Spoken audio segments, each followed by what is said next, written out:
There is a truth about addiction that most people never hear. A truth that could set you free if you have the courage to face it. It is not hidden in chemicals or habits. It lies in the unspoken war inside you. Addiction is more than cigarettes, alcohol, food, or scrolling endlessly at night. It is the battle between comfort and courage, between avoidance and awareness, between the shadow and the self. Carl Jung once wrote, "People will do anything, no matter how absurd, to avoid facing their own soul." This is the essence of addiction. It is not weakness, not laziness, not lack of willpower. It is fear. The fear of meeting yourself in the dark. Picture this. The world is asleep. You are alone in your room. The craving arrives like a whisper, promising relief from a pain you can barely name. You reach for the cigarette, the phone, the drink. For a moment you forget. But then comes the crash, the shame, the silent promise to never do it again. And still you ask yourself, why do I keep repeating this cycle, when I know how it ends? Most people treat cravings as enemies, monsters to be slain. But Jung turned this idea upside down. He believed every urge, every compulsion, is a messenger, a voice from the shadow, trying to tell you something your conscious mind has ignored. Ask yourself, if you were whole, if you were content, what would you need to escape? What would you need to numb? Cravings are not random. They are the language of the soul's pain. Addiction is not simply habit, it is meaning gone missing. Nietzsche once observed, "He who has a why to live can bear almost any how."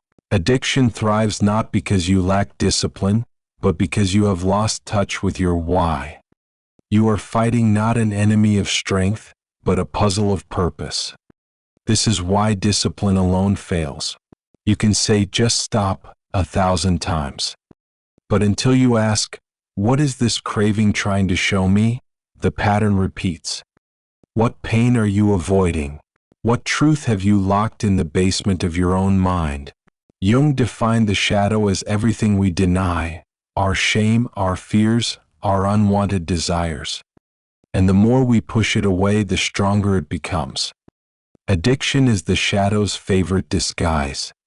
It presents itself as comfort, while whispering in secret, "You are not enough. You will never change." Every addiction is a mask for pain. Most people rearrange the mask for years, never daring to lift it. But real transformation begins only when you do. We live in a culture obsessed with control. Just say no. Be strong. But if force worked, you would already be free.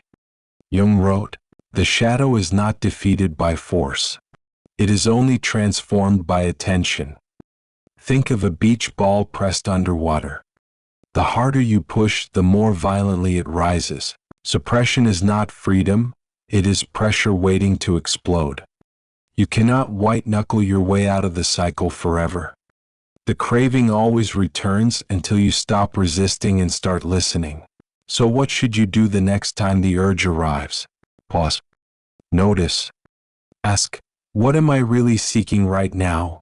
Comfort, distraction, connection, love. This is the first step of self-mastery. Observing the craving instead of becoming it. You may hear a story running in your mind, a story of fear, loneliness, or shame. But the moment you notice it, you create space. And in that space lies choice. Most never reach this point. They stay busy, stay numb, stay afraid. But curiosity, the willingness to ask, is the first rebellion against addiction. Jung believed every addiction, every shadow is an invitation. Each craving asks, what have you refused to feel? What part of you longs to be healed or welcomed home? Healing begins not with war against yourself, but with peace, with listening to the wounds you tried to bury. Most will not take this path. They will fight, fail, blame, and repeat. But those who dare to stay with the discomfort discover something greater than relief. They discover themselves. Addiction is not just a prison. It is also a mirror. And when you finally look into it without flinching, you will see not just your wounds, but your hidden potential waiting to return.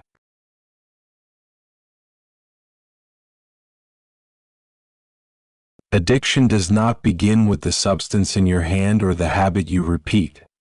It begins much deeper, in the silent machinery of the unconscious. What you call weakness is often nothing more than the shadow pulling the strings. Carl Jung warned, until you make the unconscious conscious, it will direct your life and you will call it fate. This is the tragedy of addiction. It feels like destiny, but it is only programming. A cycle built from buried pain, unspoken fears, and forgotten wounds. You believe you are choosing, but most of the time you are being chosen by the parts of yourself you refuse to face. Think about your own patterns.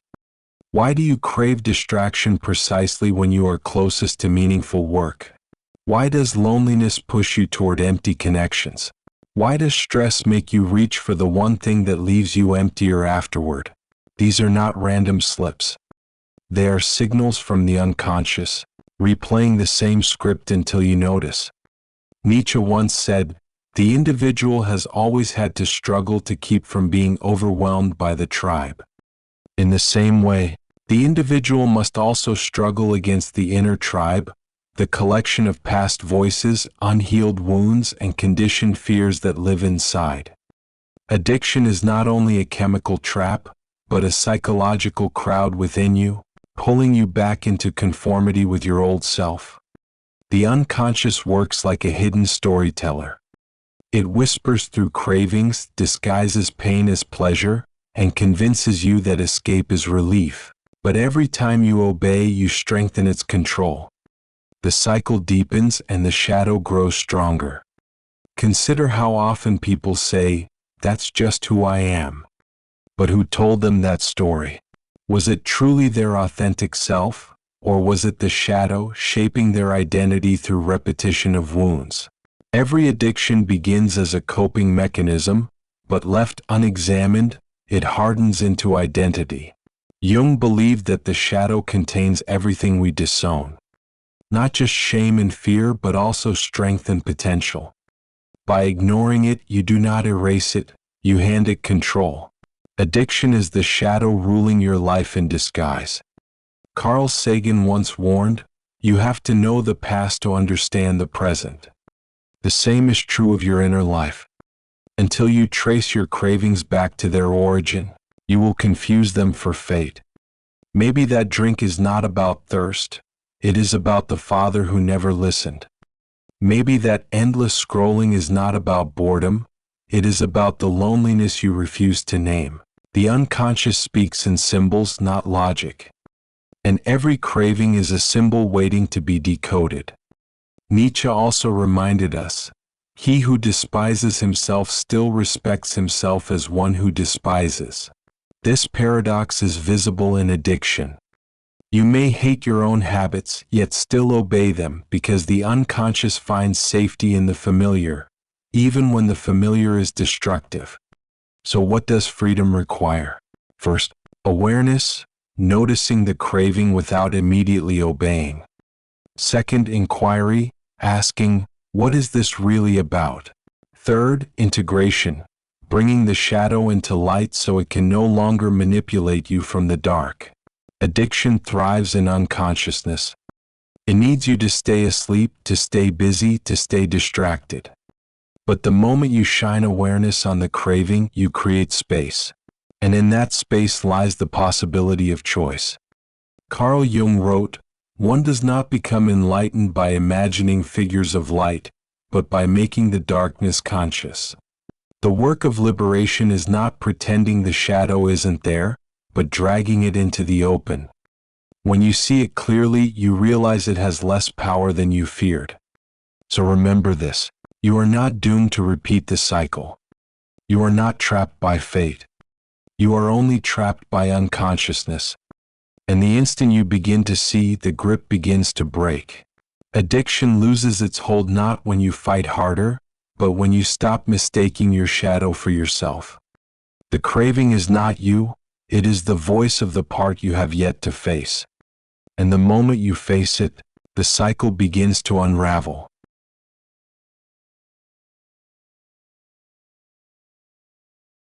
Most attempts to escape addiction focus on resistance. Don't do it. Be stronger. Say no. But resistance alone is fragile, because the craving does not disappear until something greater replaces it. Carl Jung wrote, "The least of things with a meaning is worth more in life than the greatest of things without it." This is why so many cycles repeat. You are not simply fighting a habit, you are fighting the emptiness behind it. And emptiness cannot be conquered by willpower alone. It must be filled with purpose. Friedrich Nietzsche declared, "He who has a why to live can bear almost any how." The problem is not the craving, it is the absence of a why. When you lose sight of meaning, the smallest discomfort feels unbearable.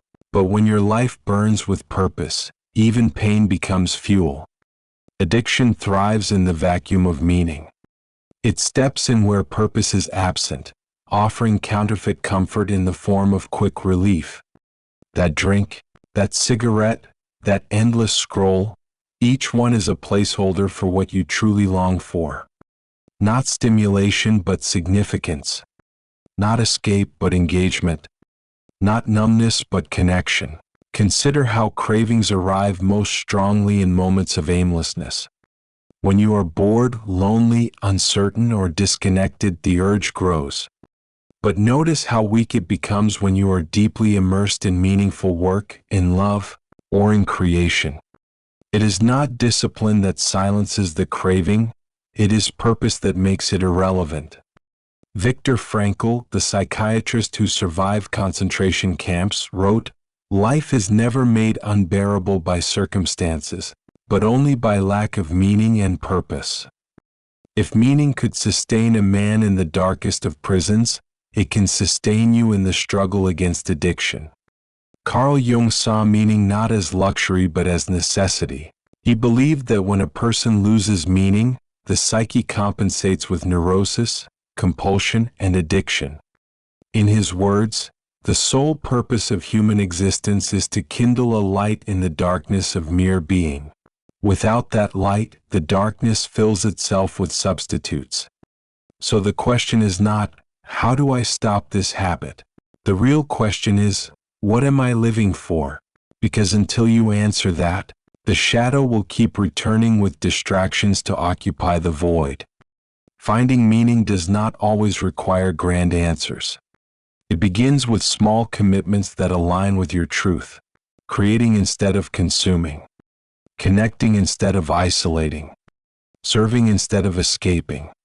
Each act may feel small, but each one begins to stitch significance back into the fabric of your days.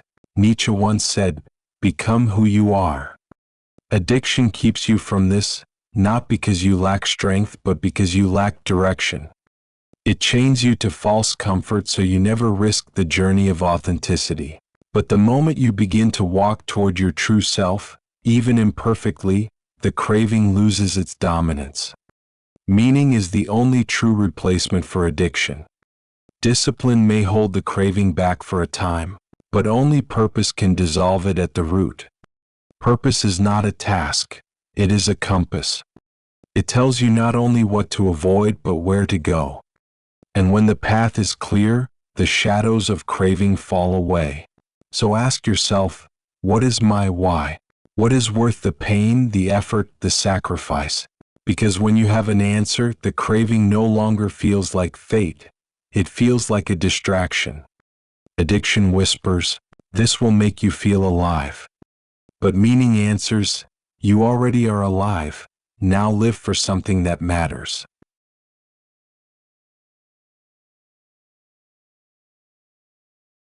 The places we avoid most fiercely are often the places that hold the key to our growth. We run from discomfort, yet discomfort is the doorway. We resist pain, yet pain is the teacher. What we fear to face is almost always where the transformation waits. Carl Jung wrote, "There is no coming to consciousness without pain." This is not a poetic exaggeration, it is a psychological law. The moment we step into awareness, illusions crack, comfort dissolves, and truth wounds before it heals. Growth demands that we face the very things we would rather escape. Friedrich Nietzsche once said, "That which does not kill us makes us stronger." But strength does not come automatically from suffering. It comes from meeting suffering consciously, refusing to numb it, and allowing it to reshape us. Pain does not guarantee growth, it only offers the opportunity. How you respond determines whether it becomes destruction or transformation. Think of the times you grew most in life.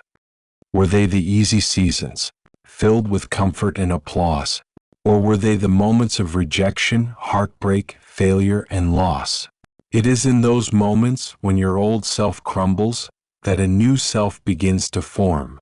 Addiction thrives because it promises escape from pain. It whispers, "You don't need to feel this. Here is relief." And for a moment it works. But in truth, the pain does not vanish. It waits, buried deeper, festering until it demands to be felt again. Avoidance never dissolves pain. It multiplies it. Marcus Aurelius reminded himself, "The impediment to action advances action. What stands in the way becomes the way." Every obstacle is also the path. The craving, the fear, the shame, all are not detours but directions. They point to what you must face if you want to be free. Jung taught that the shadow, the parts of ourselves we reject, is the richest soil for transformation. Within the shadow lies our hidden energy, creativity, and authenticity. But we cannot harvest it without stepping into pain. He wrote, "One does not become enlightened by imagining figures of light, but by making the darkness conscious." Enlightenment begins the moment we stop avoiding the dark and start listening to it. This is why transformation feels so unbearable at first. You must confront your illusions, the lies you've told yourself, the comfort you've clung to, the roles you've performed. You must face the raw truth that you are not yet who you could be. And that truth cuts deep. But only what is cut can be reshaped. Consider the image of fire. Gold is purified only when placed in the flame. The impurities are burned away, and what remains is stronger, more radiant, more valuable. Your psyche works the same way. Pain is the fire. If you run from it, you stay unrefined. If you endure it, you emerge transformed. Nietzsche also wrote, "You must have chaos within you to give birth to a dancing star." Pain is the chaos. It feels like breaking, but it is actually the preparation for creation. Out of the fragments of the old self, the new self takes shape. So how do you work with pain instead of running from it? First, by naming it. Say, "This is fear. This is shame. This is loneliness." Naming brings it out of the shadows. Second, by staying with it. Do not rush to escape. Sit long enough to hear what it teaches. Third, by acting from it. Channel the energy of pain into creation, discipline, and change. Every craving, every relapse, every avoidance is simply the psyche saying, there is still something you refuse to face. And each time you choose to face it, even briefly, you weaken the shadow's grip. You step closer to wholeness. So remember this. Pain is not a punishment. It is an invitation. What you resist most fiercely is exactly what you most need to meet. And when you finally stop running, you discover that pain was never your enemy, it was the doorway to your becoming.